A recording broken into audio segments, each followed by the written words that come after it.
বাংলাদেশ জামাতে ইসলামী বিশ্বাস করে একমাত্র সেই আল্লাহর হুকুম আহকামের ভিত্তিতেই যদি দেশ পরিচালিত হয়, যে আল্লাহ আমাদেরকে সবচেয়ে বেশি ভালোবাসেন এবং আমাদেরকে পয়দা করেছেন, তাহলে এই দেশে সুখও আসবে, শান্তিও আসবে। রাষ্ট্র যারা পরিচালনা করবেন তাদের দায়িত্ব যার অধিকার তার ঘরে পৌঁছে দেওয়া।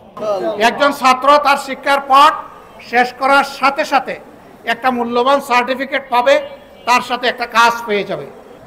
আমাদেরকে একবার আপনারা সুযোগ দেন, আমরা কথা দিচ্ছি আল্লাহকে ভয় করে এই দেশের মানুষের সেবা করব ইনশাআল্লাহ। সমাজের নিরাপত্তা কায়েম হবে, মানুষ তাদের জীবন, ইজ্জত এবং সম্পদের নিরাপত্তা পাবে।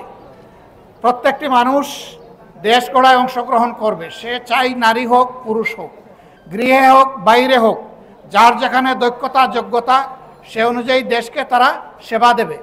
আমরা এমন একটি শান্তির, নিরাপদ, সম্মানের বাংলাদেশ গড়তে চাই, যেই দেশে কোনো হানাহানি, হিংসা থাকবে না, ধর্ম বর্ণের ভিত্তিতে কোনো ভাগাভাগিও হবে না।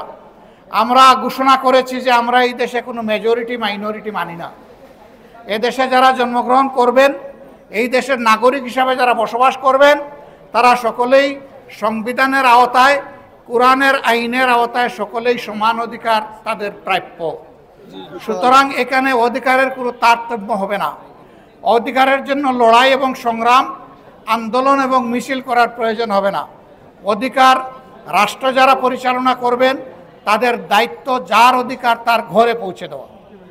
আমরা এমন একটি শিক্ষা ব্যবস্থা চাই, যেই শিক্ষা ব্যবস্থা মানুষকে মানুষ হতে শেখায়, মানবজাতির প্রত্যেকটা সদস্যকে সম্মান এবং ভালোবাসতে শেখায়। আমরা সেই দায়বদ্ধ শিক্ষা ব্যবস্থা গড়ে তুলতে চাই এবং এই নৈতিক শিক্ষা শুধু নৈতিকতার মধ্যেই সীমাবদ্ধ থাকবে না। নৈতিকতার সাথে বৈষয়িক উৎকর্ষ, দুনিয়া চালানোর জন্য সর্বাধুনিক যে শিক্ষা এবং দক্ষতা প্রয়োজন, সেটাও ছাত্রদের হাতে তুলে দেওয়া হবে ইনশাআল্লাহ। একজন ছাত্র তার শিক্ষার পাঠ শেষ করার সাথে সাথে একটা মূল্যবান সার্টিফিকেট পাবে, তার সাথে একটা কাজ পেয়ে যাবে।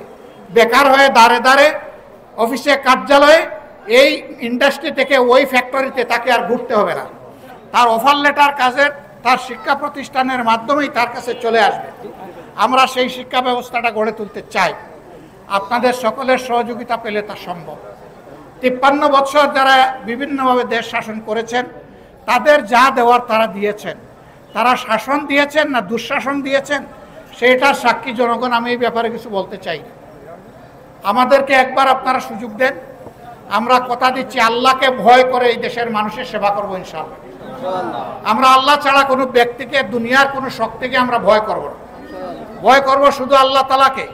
আল্লাহ তাআলার ভয়ের ভিত্তিতে একটা সমাজ আমরা বিনির্মাণ করতে চাই, যেখানে আবাল বৃদ্ধ বনিতা সকলেই ইজ্জতের সাথে এবং নিরাপত্তার সাথে বসবাস করবে।